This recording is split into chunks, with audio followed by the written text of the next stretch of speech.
Senang sekali saya bisa kembali melayani Anda dalam kebenaran firman Tuhan. Hari ini saya akan bicara tentang kedewasaan dalam pikiran. Orang dewasa tuh mikirnya beda. Saya percaya bahwa perbedaan orang yang berubah dari kanak-kanak menjadi dewasa adalah cara berpikirnya. Bulan Maret, Impact Community Indonesia mengangkat tema tentang growth, pertumbuhan, dan saya ingin bicara tentang bagaimana seharusnya kita bertumbuh dewasa di dalam pemikiran. Yang pertama, orang yang dewasa memikirkan masa depan. 1 Korintus 14 ayat yang ke-20, Saudara-saudara, janganlah sama seperti anak-anak dalam pemikiranmu. Jadilah anak-anak dalam kejahatan, tetapi orang dewasa dalam pemikiranmu. Dikatakan jadilah anak-anak dalam kejahatan, artinya gini, anak kecil tuh polos, gak mikirin yang jahat, gak punya agenda. Menjadi dewasa di dalam pemikiran, artinya gini, kalau anak kecil tuh gak mikirin masa depan. Anak kecil tuh kalau kita perhatikan, mereka cuma main, senang-senang, lapar, minta makan, haus, minta minum, ngantuk, mereka tidur. Kayaknya gak mikirin masa depan, gak punya tanggung jawab apa-apa, gak punya beban. Tapi ketika kita punya kedewasaan dalam cara berpikir, kita mulai mikirin gak cuma hari ini, tapi kita punya tanggung jawab untuk masa depan. Kita mikirin masa depan. Mulai menghitung waktu. Mulai berpikir apa yang kita mau bangun 5, 10 tahun, sampai 15 tahun, bahkan 20 tahun mendatang. Mulai fokus membangun ke arah visi atau tujuan hidup kita. Kita punya target buat masa depan kita. Orang-orang mulai berpikir kapan mereka mau nikah, kapan mereka mau beli rumah. Orang yang dewasa mulai sungguh-sungguh kerja keras untuk membangun hidupnya. Dan kalau orang yang dewasa itu bukan cuma cari pacar, tapi mereka mulai cari calon istri atau calon suami. Bedanya kanak-kanak sama dewasa, cara pikirnya berbeda.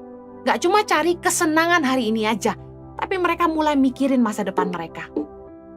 Orang yang dewasa itu menghitung waktu. Mazmur 90 ayat 12 berkata gini, ajarlah kami menghitung hari-hari kami sedemikian, hingga kami beroleh hati yang bijaksana. Anak-anak tuh gak inget waktu. Mereka itu kalau dikasih main game, mereka bisa main game dari pagi sampai malam. Dan mereka gak merasa sayang dengan waktu-waktu yang terbuang. Karena mereka masih kanak-kanak. Mereka gak ngitung waktu. Bahwa umur tuh jalan terus. Bahwa hidup tuh ada masa kadaluarsanya. Setiap kita harus selesai suatu hari nanti. Dan suka tidak suka, kita tuh tambah tua. Anak-anak kalau kita perhatikan, mereka ulang tahun, mereka senang, mereka tiup lilin. Kalau kita yang sudah dewasa, ulang tahun tuh kita mikir, saya tambah tua. Berarti kesempatan untuk berkarya tuh sisa sedikit. Orang yang dewasa tuh mulai mikir, saya sudah buat apa ya? Jangan sampai jadi tua dan tidak bangun apa-apa. Kedewasaan itu nggak ditentukan dari umur. Ada orang yang kita lihat bagaimana mereka menyia-nyiakan hidup masa mudanya. Bahkan sampai tua, nggak bangun apa-apa. Masih ngandelin orang tua, masih tinggal di rumah orang tua. Masih belum bisa nafkahin keluarganya. Kedewasaan itu nggak bisa diukur dengan usia. Tapi orang yang dewasa, mereka bisa mikir. Usia 23, mereka sudah harus kerja. Harus sudah bisa mandiri, gak nyusahin orang tua lagi. Bahkan kalau bisa, udah bisa ngasih ke orang tua. Saya tuh tiap tahun tuh ngitung umur. Karena ketika kita bertambah tua, ada yang berkurang, yaitu kekuatan kita. Semakin kita menjadi tua, kesempatan untuk berkarya tuh semakin sempit. Sisa kita tuh tinggal sedikit, kekuatan yang tersisa tinggal sedikit. Saya mikir, sekarang saya umur segini, saya masih bisa bicara buat anak-anak muda. Tapi kalau saya udah makin tua, udah tante-tante, mana ada anak muda yang mau dengerin saya? Saya ngitung banget nih waktu ini. Umur jalan terus, bahkan kita gak punya jaminan apakah besok kita masih hidup. Makanya orang yang dewasa tuh ngitung waktu. Umur 25 udah harus mulai nabung untuk nikah. Udah harus mulai nabung buat bisa cicil rumah, KPR. Udah harus punya modal buat usaha. Orang yang dewasa tuh mikir, ngitung waktu. Makanya orang semakin dewasa, mereka makin bijaksana. Saya nggak bilang makin tua makin bijaksana ya. Makin dewasa, makin bijaksana. Karena kedewasaan seseorang itu nggak tergantung usia. Ada orang yang udah tua tapi nggak bijaksana. Nggak ngitung waktu. Contoh ada orang yang umur 60. Tapi gaya hidupnya masih sama seperti waktu masih muda. Maaf, main perempuan, judi, minum. Ada juga perempuan yang gak ngitung waktu. Makin tua, gayanya gak berubah. Masih suka hura-hura. Makanya gak heran ada anak cucu tuh yang malu lihat omanya. Karena gak sadar umur. Mari bijaksana dengan hidup kita. Orang yang dewasa itu memikirkan masa depan. Hitung waktu. Saya sudah buat apa ya? Umur makin tua, kita udah bangun apa ya? Ingat, hidup tuh ada masa kadaluarsanya. Semakin bertambah usia, kekuatan kita makin berkurang. Kesempatan berkarya semakin berkurang. Orang yang dewasa mulai mikirin masa depan. Yang kedua, orang yang dewasa memikirkan orang lain. Anak-anak hanya mikirin diri sendiri. Mereka cuma fokus, saya mau ini, saya mau itu, saya mau ini, saya mau itu. Anak kecil cuma mikirin maunya dia. Tapi orang yang dewasa mulai mikirin orang lain. Mulai punya tanggung jawab atas hidup orang lain. Mulai mengambil tanggung jawab. Nggak cuma hidup untuk dirinya sendiri. Makanya hanya orang dewasa yang udah boleh nikah. Karena dia bisa mikirin orang lain di luar dirinya. Dia punya tanggung jawab untuk istrinya, untuk suaminya, untuk anak-anak yang akan lahir dari hidupnya. Mulai mikirin tanggung jawab tentang untuk orang tuanya. Orang tua makin tua. Mereka harus mikirin mereka bisa kasih apa buat orang tuanya kalau orang tuanya udah tua. Anak yang dewasa akan mikirin, oh saya nggak mau papa mama saya kerja terus sampai tua. Saya mau mereka nikmati hidup mereka.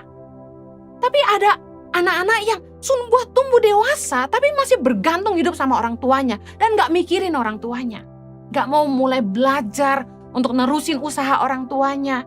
Gak bangun karir sungguh-sungguh. Main game aja di rumah. Ngandalin kekayaan orang tua. Berpikir kalau orang tuanya satu hari udah gak ada, kan ada warisan. Padahal mereka gak belajar apa-apa.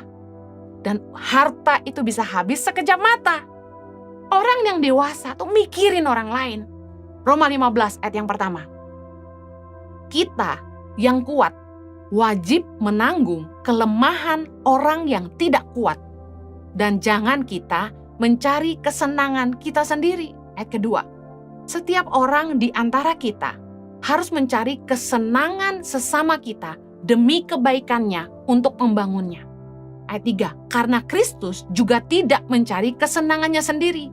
Tetapi seperti ada tertulis, kata-kata cercaan mereka yang mencerca engkau telah mengenai aku. Kita belajar bahwa kalau orang tuh mulai dewasa, mereka gak cuma cari kesenangan diri sendiri, tapi mereka mulai mikirin kepentingan orang lain. Contoh sederhana, beli makanan. Saya gak pernah tuh bisa mikir hanya beli makanan satu porsi buat saya. Gak pernah bisa mikir gitu. Tiap kali saya mau beli makanan, saya pasti mikirin orang di rumah. Mikirin buat staff juga. Mikirin buat anak-anak asuh saya. Mikirin mama saya. Mikirin adik saya. Apalagi ketika beli makanan enak. Kepikir tuh, beliin buat mama. Beliin buat adik saya dan keluarganya. Beliin buat staff. Orang yang dewasa gak cuma mikir kesenangannya sendiri. Ada film bagus aja di bioskop. Kami langsung mikirin, traktir guru-guru pedalaman nonton deh. Nonton rame-rame. Saya percaya orang yang dewasa itu mikirin orang lain. Berpikir bahwa tindakannya, bahwa hidupnya gak boleh sembarangan. Bahwa apapun yang dia lakukan itu bisa berdampak buat orang-orang di sekitarnya. Menyadari ada konsekuensi dari tindakan maupun perkataannya terhadap orang lain. Orang yang dewasa tuh mikir, hidupnya jadi berkat nggak ya? Atau malah jadi beban? Dia jadi teladan atau malah jadi batu sandungan? Kanak-kanak nggak mikir gitu. Mereka hidup seenaknya, mereka ngomong sembarangan. Mereka nggak mikir perasaan orang lain. Perhatikan anak kecil. Anak kecil itu kalau lihat apa ngomong. Satu kali anak-anak saya masih kecil banget, usia baru 2,5 tahun. Chloe dan Zoe satu hari ketemu dengan salah satu orang tua dari staf saya dan mereka bilang gini, "Mama, kok mamanya jelek ya?" Loh, saya kaget, kok anak kecil umur 2,5 tahun bisa ngomong kayak gitu. Saya bilang, gak boleh ngomong gitu. Karena saya khawatir mamahnya dengar. Saya bilang, kenapa kamu bilang begitu? Soalnya mamahnya kok tua banget katanya gitu. Jadi karena anak kecil tuh polos, mereka gak mikir bahwa omongannya itu mungkin melukai gitu. Mereka ngomong spontanitas. Apa yang mereka lihat, apa yang ada di pikiran mereka cuma lontarkan. Tanpa niat jahat. Mereka mengambil kesimpulan, kalau orang itu jadi tua, mereka jadi jelek. Sejak hari itu, anak-anak saya selalu doain saya awet muda. Anak-anak saya bilang gini, Mama gak boleh jadi tua. Mama gak boleh jadi tua. Karena dalam benak mereka, kalau orang tambah tua, nanti mereka gak cantik lagi. Anak kecil, mereka gak mikir apakah perkataan mereka menyinggung. Perhatikan, mereka akan datangi orang dan bilang gini, Om gendut ya. Mereka gak mikir, perkataannya melukai. Banyak orang yang sudah dewasa, kalau ngomong sembarangan, gak mikir perasaan orang. Itu kanak-kanak. Tapi orang yang dewasa peduli perasaan orang lain. Orang yang dewasa tuh mikir, apakah tindakannya bisa berakibat buruk terhadap orang lain. Tapi sedangkan kanak-kanak, mereka hidup seenaknya, mereka bertindak seenaknya. Perhatikan anak-anak yang tidak dewasa. Mereka pulang malam, larut malam. Mereka nggak mikir tuh orang tuanya khawatir nungguin di rumah. Mereka nggak belajar sungguh-sungguh. Mereka kuliah, fail terus. Mereka nggak mikir tuh orang tuanya kerja keras untuk kuliahin mereka. Orang yang nggak dewasa tuh nggak mikirin orang lain. Tapi anak yang dewasa, dia akan sekolah sungguh-sungguh. Dia akan kerja sungguh-sungguh karena dia mikirin orang tuanya. Dia mikirin akibat dari perbuatannya. Orang lain akan disusahkan. Ada orang yang hidup begitu sembarangan dan gak mikirin perasaan orang lain. Roma 14 ayat 12. Demikianlah setiap orang di antara kita akan memberi pertanggungan jawab tentang dirinya sendiri kepada Allah. Orang yang dewasa itu akan jaga hidupnya baik-baik. Memastikan dia bertindak hati-hati sesuai dengan firman Tuhan. Dia gak cuma ngikutin nafsunya sendiri, dia gak cuma mikirin keinginannya sendiri. Karena dia tahu bahwa suatu hari nanti, setiap masing-masing kita harus mempertanggungjawabkan hidup kita kepada Allah. Roma 14 ayat 13. Karena itu janganlah kita saling menghakimi lagi. Tetapi lebih baik kamu menganut pandangan ini. Jangan kita membuat saudara kita jatuh atau tersandung. Seperti contoh tadi anak saya. Waktu ketika dia ngomong waktu kecil, dia nggak mikir apakah perkataan itu bisa menyinggung perasaan orang. Meskipun perkataan itu tidak disampaikan secara langsung, tapi dibisikkan ke saya. Orang yang dewasa akan mikirin, kalau saya ngomong gini, orang lain tersandung nggak ya? Jangan sampai kita menghakimi orang, dan akibatnya kita bikin orang tersandung. Berapa banyak orang yang kecewa, dan akhirnya nggak mau ke gereja, hanya karena pelayan Tuhan gak jaga perkataan mereka, menghakimi. Urusan pakaian lah, urusan tato lah, urusan nikah berapa kali lah, yang kayak gitu diomongin. Kalau orang mulai nanya sama saya, Bu Heni setuju gak sih sama orang tato? Saya lebih baik gak banyak komentar, karena bagi saya, jiwanya jauh lebih berharga daripada kita ngurusin tatonya. Gak esensi banget. Anda lebih baik orang yang bertato itu datang ke gereja, cari Tuhan sungguh-sungguh, lalu mereka bertobat, mereka ikut Tuhan sungguh-sungguh, atau mereka nggak ke gereja gara-gara mereka takut diomongin soal tatonya. Firman Tuhan mengajar kita, jangan saling menghakimi lagi. Lebih baik kita menganut pandangan ini, jangan membuat orang tersandung. Jangan bikin orang lain jatuh. Kalau orang dewasa tuh mikir, jangan cuma ngomong seenak, merasa diri benar lalu menghakimi orang lain. Roma 14 ayat 15. Sebab jika engkau menyakiti hati saudaramu oleh karena sesuatu yang engkau makan, maka engkau tidak hidup lagi menurut tuntutan kasih. Janganlah engkau membinasakan saudaramu oleh karena makananmu, karena Kristus telah mati untuk dia. Kata-kata ini yang kita harus camkan. Karena Kristus telah mati untuk dia. Untuk dia siapa? Untuk orang-orang yang kita hakimi. Untuk orang-orang yang kita pikir gak layak untuk datang ke rumah Tuhan. Dengan pakaian mereka. Dengan tato di tubuh mereka. Dengan kebiasaan merokok mereka mungkin. Mungkin mereka simpanan orang. Mungkin mereka siapa di mata kita. Yang menurut kita tidak layak masuk ke rumah Tuhan. Dengar, Kristus telah mati buat mereka. Orang yang dewasa lebih fokus kepada keselamatan jiwa-jiwa daripada ngomongin soal pakaian dan kulit luar mereka. Mari, orang yang dewasa itu kita hidup dengan kasih. Bukan lagi dengan pendapat kita sendiri. Anak kecil tuh hidupnya sembarangan karena mereka nggak punya tanggung jawab, nggak mikirin orang lain. Anak kecil tuh polos, mereka akan katakan apa saja yang mereka pikirkan. Sedangkan orang dewasa akan mikirin perasaan orang lain. Anak kecil tuh bertindak sembarangan, ngikutin keinginan mereka. Lihat ada anak kecil bisa pukul papahnya atau pukul mamahnya kalau mereka menangis. Karena mereka cuma ngikutin keinginan mereka. Mereka ngambek, mereka nangis.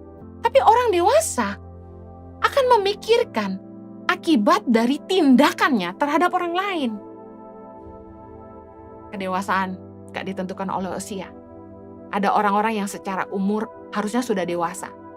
Tapi mereka bisa hidup seenaknya, ngomong seenaknya, dan gak peduli kalau tindakannya itu merugikan orang lain. Orang yang dewasa dapat membedakan yang baik dan yang jahat. Ibrani 5 ayat 13.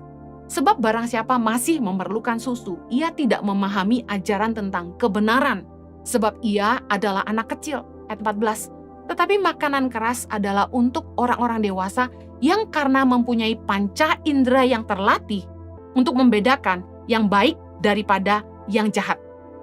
Orang yang dewasa itu punya panca indera yang terlatih, membedakan yang baik dan yang jahat. Orang yang dewasa itu ngerti kebenaran. Mereka akan ngerti, oh ini boleh, tidak boleh dilakukan. Tapi bayi-bayi rohani seringkali mencari pembenaran untuk hal-hal yang mereka sebenarnya tahu. Itu tidak boleh dilakukan, itu tidak sesuai kebenaran. Tapi mereka minta pembelaan. Yang ketiga, orang yang dewasa itu memiliki komitmen. Mereka ngerti tanggung jawab. Mereka akan bertahan walaupun sulit, itu komitmen. Contoh, sekalipun kesal sama atasan, mereka ingat punya cicilan. Orang yang dewasa, yang punya komitmen, itu mau belajar, mau berubah, mau berusaha jadi lebih baik. Karena mereka tahu, mereka punya komitmen kepada pasangan mereka. Mereka nggak bisa, nggak cocok, pisah aja. Nggak suka, tinggalin aja. Karena orang yang ngerti komitmen akan fight supaya hubungan itu bisa berjalan dengan baik. Mereka untuk itu akan mau belajar untuk berubah jadi lebih baik. Gak cuma mentingin ego sendiri. Orang yang gak dewasa akan menyerah dalam hubungan. Orang yang dewasa itu punya komitmen karena itu mereka ngerti setia. Mereka bisa dipercaya. Orang-orang yang dewasa yang bisa komitmen sama orang lain. Kalau nggak komitmen, kalau nggak bisa komitmen, jangan pernah ajak orang nikah. Karena hanya orang yang bisa komitmen yang boleh nikah. Di dalam hubungan, orang yang dewasa itu ngerti prioritas. Contoh, mereka nggak akan main terus, mereka akan kerja sungguh-sungguh. Karena mereka ngerti bahwa mereka sudah dewasa, mereka punya tanggung jawab, mereka punya beban, mereka harus kerja sungguh-sungguh. ngerti prioritas, kapan senang, kapan kerja. Orang yang ngerti prioritas itu, mereka akan bijaksana mengelola keuangan. Karena ada yang jadi prioritas dalam hidup mereka. Allah kita ada Allah yang memegang perjanjian dan kasih setianya. He is the God of commitment. Ulangan 7 ayat 9 berkata gini, sebab itu haruslah kau ketahui bahwa Tuhan Allahmu, dialah Allah, Allah yang setia, yang memegang perjanjian dan kasih setianya terhadap orang yang kasih kepadanya dan berpegang pada perintahnya, sampai kepada beribu-ribu keturunan. Kita harus bersyukur kita punya Tuhan tuh yang komitmen banget sama janjinya. Tuhan yang memegang perjanjian dan kasih setianya kepada orang-orang yang dikasihinya. Bukan cuma kepada kita, tapi sampai kepada beribu-ribu keturunan. Karena itulah Tuhan sangat-sangat menghargai orang-orang yang bisa komitmen, orang-orang yang memegang perjanjian, yaitu covenant. Di dalam pernikahan terlebih khusus, dalam Maleakhi 2 ayat 14 dikatakan gini, dan kamu bertanya oleh karena apa? Oleh sebab Tuhan telah menjadi saksi antara engkau dan istri masa mudamu, yang kepadanya engkau telah tidak setia, padahal dialah teman sekutumu dan istri seperjanjianmu. Ayat 15, bukankah Allah yang esa menjadikan mereka daging dan roh? Dan apakah yang dikehendaki kesatuan itu? Keturunan ilahi. Jadi jagalah dirimu dan janganlah orang tidak setia terhadap istri dari masa mudanya. Tuhan benci dengan perceraian. Tuhan sangat membenci perzinahan karena Tuhan sangat menghargai perjanjian. He's the God of covenant. Tuhan yang sangat menghargai perjanjian. Makanya kita harus hati-hati memilih pasangan. Bagi Anda yang belum menikah, jangan menikah dengan orang yang gak bisa komitmen sama Anda. Orang yang gak bisa dipercaya. Orang yang gak bisa benar-benar komitmen dalam hubungan. Kita gak menikah untuk bercerai. Orang yang bisa dipercaya adalah orang yang bisa komit. Lukas 16 ayat 12 berkata gini, dan jikalau kamu tidak setia dalam harta orang lain, siapakah yang akan menyerahkan hartamu sendiri kepadamu? Kalau Anda punya perusahaan, Anda akan cari orang yang bisa komitmen kepada Anda. Untuk bisa Anda serahkan harta Anda. Karena itulah kalau kita mau dipercaya, kalau kita mau dipromosi dan mendapat kedudukan yang penting, kita harus jadi orang yang bisa komitmen. Orang yang bisa dipercaya. Kita nggak mungkin menyerahkan harta kita sama anak kecil yang nggak bisa mengelola dan nggak bisa dipercaya. Kasih uang sama anak kita. Satu hari saya transfer uang ke akun GoPay anak-anak saya. Saya bilang gini, just in case di rumah nggak ada makanan, kamu pesan ya online. Dalam waktu seminggu, habis. Yang saya kaget tuh, 3-tiganya habis. Saya bilang, kamu beli apa? Tebak, salah satunya, McDonald terus. Gawat gak? Anak kecil kalau dititipin uang, belum tentu bisa mengelola dengan baik. Karena mereka masih kanak-kanak. Anak-anak kecil tuh dikasih berapapun habis. Coba kasih anak kecil duit. Dia ke warung belanja terus. Jajan terus. Tapi orang yang dewasa, dia akan mampu mengelola dan bisa dipercaya. Mereka komitmen. Mereka akan bisa memegang perkataan mereka. Komitmen merupakan nilai yang gak bisa dibeli dengan uang. Sulit sekali mencari orang yang bisa dipercaya. Oleh karena itu, kalau Anda ingin dipercaya, jadilah orang yang bisa memegang komitmen untuk mengelola dengan baik dan bisa dipercaya oleh siapa saja. Saya berdoa agar setiap kita boleh belajar jadi dewasa di dalam pemikiran. Jangan lagi seperti kanak-kanak, tapi dewasalah dalam pemikiran kita. Tuhan berkati, mari kita berdoa. Bapa di sorga, berdoa supaya setiap kami boleh bertumbuh dewasa di dalam pemikiran. Kami nggak hanya hidup untuk hari ini, tapi kami mikirin masa depan. Kami nggak hanya hidup untuk diri kami sendiri, tapi kami mikirin orang lain. Dan kami belajar untuk menjadi dewasa.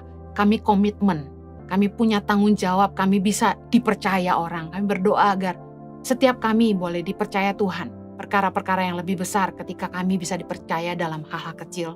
Berdoa agar setiap kami boleh setia Tuhan. Boleh terus bangun hidup kami di dalam kedewasaan. Berdoa supaya Tuhan boleh memimpin hidup kami. Demi nama Yesus kami berdoa. Amen. Berdoa agar hari ini Anda diberkati. God bless you, stay safe.